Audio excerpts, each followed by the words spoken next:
Hey fellas, how you doing? I want to tell you about an event that happened in December of 1989 while I was assigned to the 36 EOD in Corzo, Panama. That operation was called Operation Just Cause.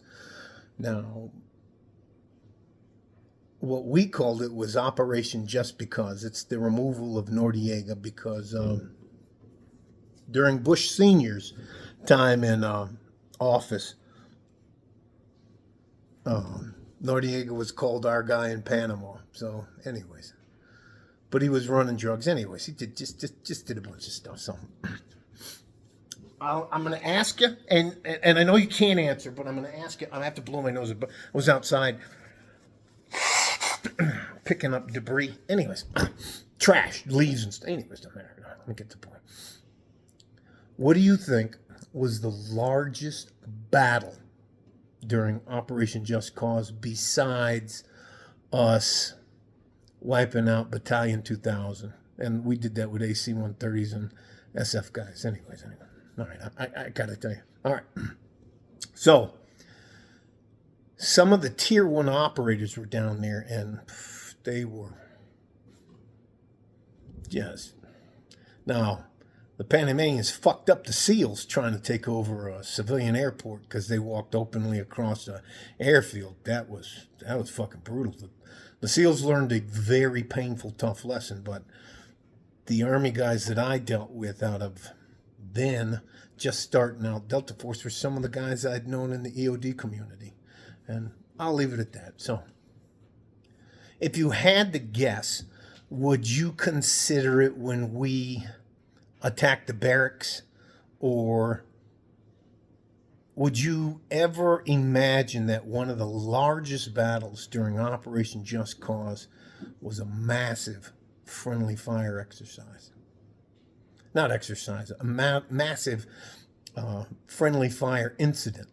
Okay, so now if you can picture in your mind a square and a road that goes from my shoulder all the way up across. So from here all the way up across is Fort Clayton. Fort Clayton would be sitting somewhere just somewhere at the end down there. I was stationed at Corzo, Panama. So on this long road from here to here, I was about here.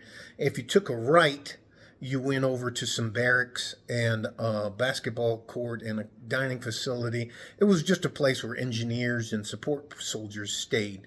If you took a right, the commissary was right here and the 36 EOD was over here. And senior officers, colonels, lieutenant colonels, and that were situated around us in pretty nice houses. And the houses there, because of the flooding, they would have the first floor actually on the second floor, and the second floor would be the third floor, and you would park your cars underneath the home. So, and there were all these big, beautiful mango trees and stuff like that. Anyways, it was nice, but it was fucking humid as hell. So, I'm on call, so I'm on duty as a team leader. No, I was a P1. No, I was a P3. I was a tool guy. I wasn't even a fucking team leader. What am I fucking saying?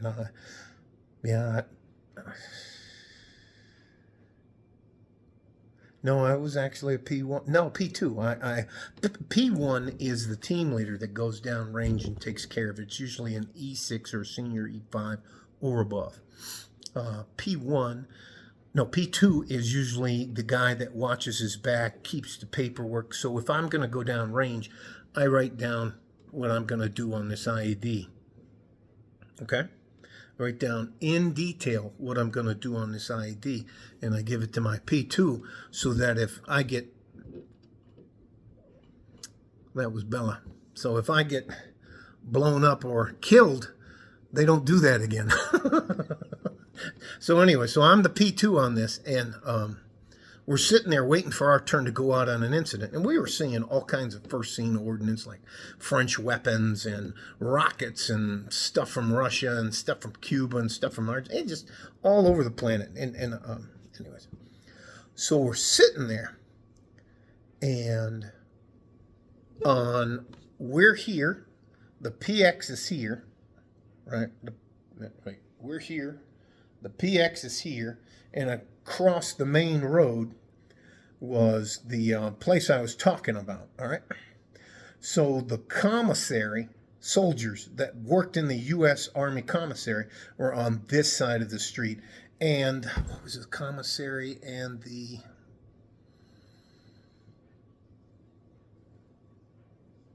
band, the US Army band in Panama. The band's on our side of the road, and the commissary's on the other side of the road. So at that time, we had, I think, the M16A1 still, and it would had a bad habit if you had a round chambered and you slipped and you fell, and if you had the butt of the ground, the butt hit, the firing pin would fire off a round. That's what the band, that's what the commissary claimed. So you have everybody amped up that are not Tier 1 soldiers across the street from each other. Here's the here's the band, and here's the commissary, all right? Now I'm sitting in the 36 COD down here and back and way in the corner waiting for my turn to go.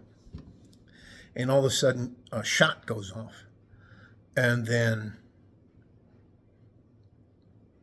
the band starts shooting at the commissary, thinking they're Panamanians trying to bum rush them, and the commissary starts shooting back. It's just, I guess you could attribute it to the fog of war, but I think they fired close to 5,000 or 6,000 rounds of ammunition at each other. No one got hit, no one got injured, and I believe that was one of the biggest, longest battles. And you would see, and not to pick on them, but you'd see a little girl that's 5 foot tall with her LBE, which is, it has a strap that comes across, it meets in the back and goes down the middle of your back. You have three, we can put 3 30-round magazines, 3 30-round magazines over here, 4 grenades, and then you can carry 2 canteens on the back. Anyways, that's the way it was. When we had the old style helmets, we didn't have the new helmets, and it had a liner, but you could cook in that. Man, I digress. Every one of those people that had in that battle claimed combat time, and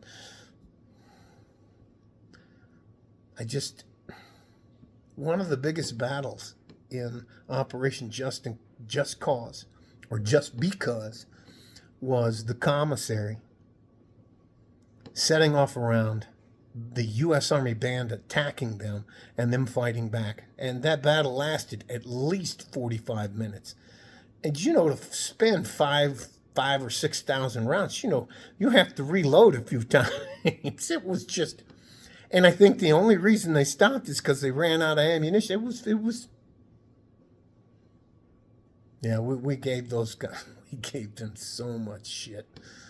And there is a need for the band. There is a need for commissary. There is a need for all different types of levels of soldiers and service members in the military. That's undeniable. And I'll tell you what, if you don't have a good logistics team, you're going to fucking starve. You're going to run out of bullets. You're going to run out of ammunition. So you can talk shit all you want about logistics people, but if you need beans, bullets, water, and green 3 green, that means... it doesn't matter. Water, food, and fuel. No, ammunition, food, water, and fuel. That's green 3 green. Green 3 green. It doesn't matter. And they had these things that were called log pack operations when I was in the desert. They were just. They didn't. 99% of the time, they didn't have armored support. So these got these unarmored LMTVs. They're just light skinned. About a piece of aluminum like that. These guys are driving high, sitting high up, and God bless them. Love them. Love the logistics people. Love you. Don't care what anybody says about you. No, you're not supposed to be Tier 1. And do some of them have bad attitudes? Yes, of course. So, anyways. But that's my war story. And I'll title this another war story. I'll title this The Biggest Battle in Panama. War story, biggest battle in Panama, and it was between the commissary on this side of the street battling the band. I cannot tell you how much shit we gave those guys, and they were like, nobody got shot. How do you fire almost 6,000 rounds and nobody gets hit? Anyways, they killed a couple of palm trees. Anyways, all right. Love you guys. Stay safe and healthy. About an hour and 20 minutes before the fights, the UFC fights start kicking off. Like a 40 G string from West Texas, El Paso. I'm out of here. Bye-bye.